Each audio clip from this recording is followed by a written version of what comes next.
젊음의 거리 홍대에 있는 한 클럽이 교회로 변신했습니다. 이곳엔 MZ 세대들이 예배하려고 줄까지 선다고 하는데요. 현장에 다녀왔습니다. 16년 동안 쉬지 않고 지역 주민들에게 무료 식사를 대접해온 교회가 있어 찾아가 봤습니다. 포스트 코로나 시대 교회 사역과 전도, 신앙생활에 있어 새로운 대안을 제시하는 신간이 나왔습니다. 다음 세대 교육을 위한 교회의 역할을 모색하는 자리가 마련됐습니다.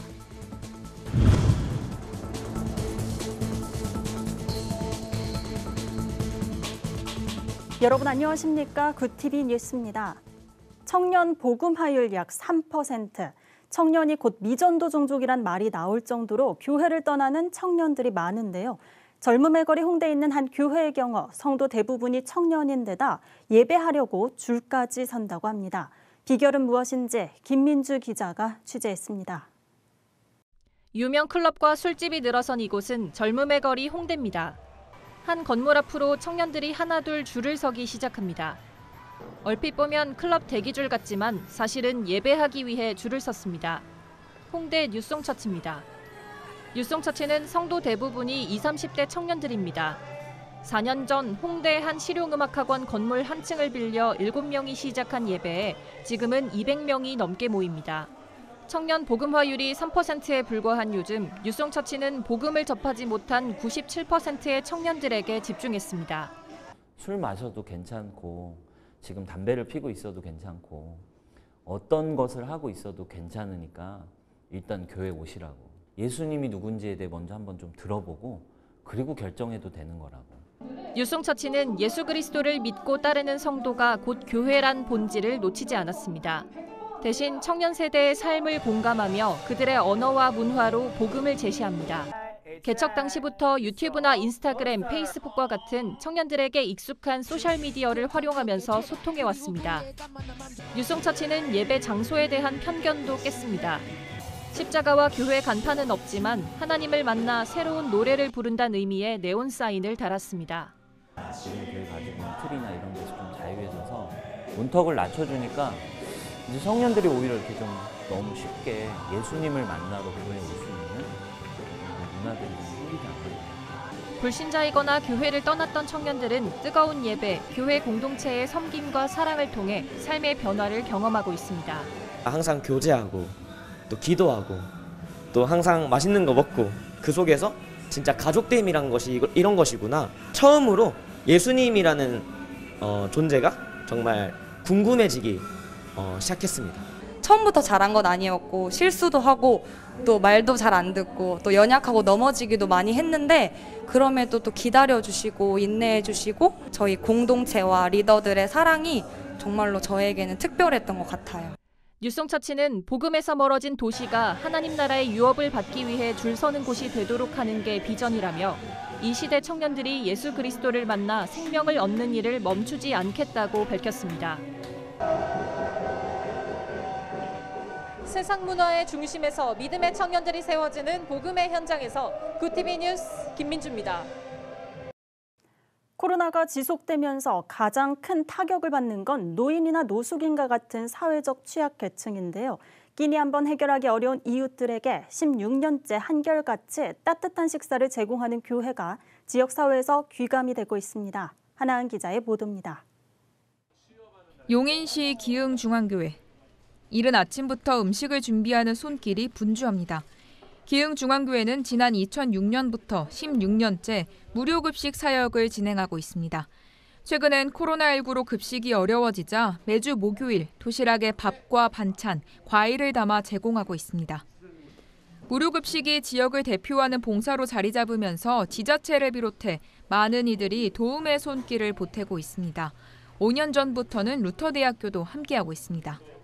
한 16년이 되다 보니까 지역에서 너무 많은 분들이 협조를 많이 해주셔서 제가 이렇게 음식을 나눠드리는 걸 도와드리면서 되게 보람도 많이 느꼈고 그리고 제가 도와드린 그런 도시락으로 맛있게 식사하실 것을 생각하니까 정말 엄청 뿌듯했던 것 같아요. 점심시간이 되자 교회 옆 주민센터 앞으로 어르신들의 행렬이 이어집니다. 꾹꾹 눌러 담은 밥과 반찬은 어르신들의 하루 식사를 책임지고 있습니다. 집에서 보통 더 맛있어서 잘 먹어. 그래 좀 내가 기운이 나아진다고 애들이 그러더라고.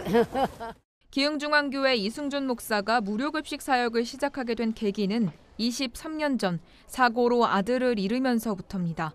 같은 아픔을 겪는 이웃이 없도록 아내와 함께 매일 아침 교통봉사를 하면서 끼니를 거르는 노인들이 많다는 것을 알게 됐습니다. 지난 16년간 쓴 비용만 해도 약 5억 원. 성전을 새로 짓는 일도 미루는 데는 이유가 있습니다. 교회가 있는 주변에 배고파서 이렇게 좀 어려움 당하거나 또 아주 이 불미스러운 일들이 있잖아요. 그런 일 없었으면 좋겠다. 그래서 교회 주변에서는 이분들이 어쨌든 최소한의 식사를 하시면서 장수하는 동안에 교회가 영혼을 구원했으면 좋겠다. 이거고요. 이 목사는 코로나보다 무서운 것이 배고픔이라며 전국 곳곳에서 취약계층을 위한 무료급식 사역이 확대되면 좋겠다고 말합니다. 경제가 어려워지면서 따뜻한 한 끼 식사가 더욱 소중해진 요즘. 한자리에서 묵묵히 이웃사랑을 실천해온 교회의 섬김이 지역사회에 희망을 전하고 있습니다. 구TV 뉴스 하나은입니다. 포스트 코로나 시대 교회와 성도들에게 요구되는 건 무엇일까요? 교회 사역과 전도, 신앙생활의 방향성을 알려주고 새로운 패러다임을 제시하는 신간이 나왔습니다. 최상경 기자가 소개합니다. 미래 교회의 사역 모델을 제시하는 책입니다. 포스트 코로나 시대 한국 교회의 사역 방향을 심층적으로 탐구합니다. 책에는 코로나 시기를 슬기롭게 극복하고 있는 국내외 교회 사례가 담겼습니다. 온라인 사역 전환과 소그룹 활성화 등 다양한 시도를 통해 교회의 긍정적인 변화를 일군 12저자의 실제 경험담이 눈에 띕니다. 저자들은 창의적이고 모험적인 시도를 통해 새로운 길을 개척해 나가면서 뉴 노멀 시대, 교회의 미래를 준비할 것을 제안합니다. 전직 대기업 아나운서이자 억대 연봉 보험왕이 전도의 달인이 될 수 있었던 비결은 무엇일까? 이 책은 저자의 다양한 사회 경험을 바탕으로 평신도 전도 전문가가 되는 비법을 제시합니다. 전도 대상자에 대한 접근 전략과 소통 방법, 그리고 복음 메시지를 전하는 스피치 노하우까지 포스트 코로나 시대에 필요한 전도 전략을 책 한 권에 모두 담았습니다.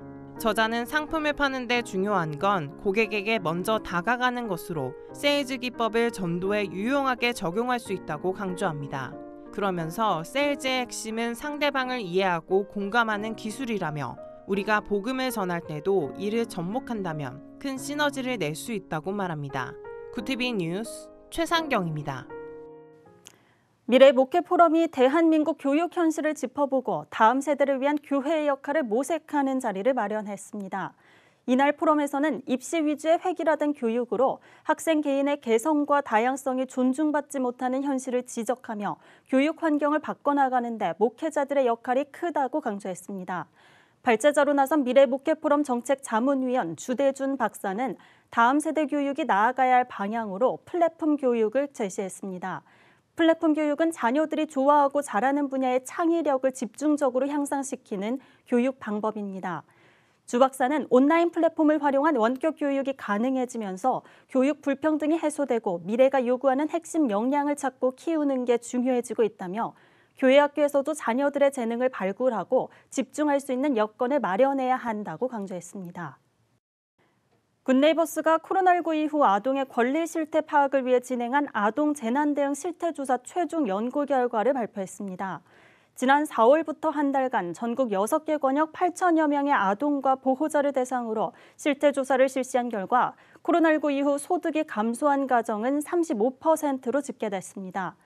가정의 소득 감소는 아동 돌봄 골백에도 영향을 미쳤습니다. 특히 소득이 감소하지 않은 가정보다 나홀로 아동과 아동의 결식 경험이 증가한 것으로 나타났습니다. 국제구호개발NGO 월드비전이 아프리카 아이들을 위한 2021 SNS 제리캔 챌린지를 진행합니다.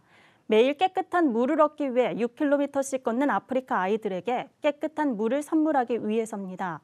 챌린지는 플라스틱 물통을 들고 6km를 걷거나 달린 후 SNS를 통해 이를 인증하면 됩니다. 원주 인증 한 건당 10,000원이 후원되며 후원금은 탄자니아 은다바시 식수 사업에 사용될 예정입니다.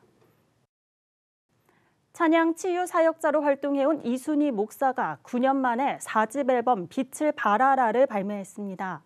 특히 이번 앨범에는 대표곡인 빛을 발하라와 고난의 밤에 등 어둡고 우울한 시대를 살아가는 이들에게 믿음의 도전을 건네는 찬양 10곡이 수록됐습니다.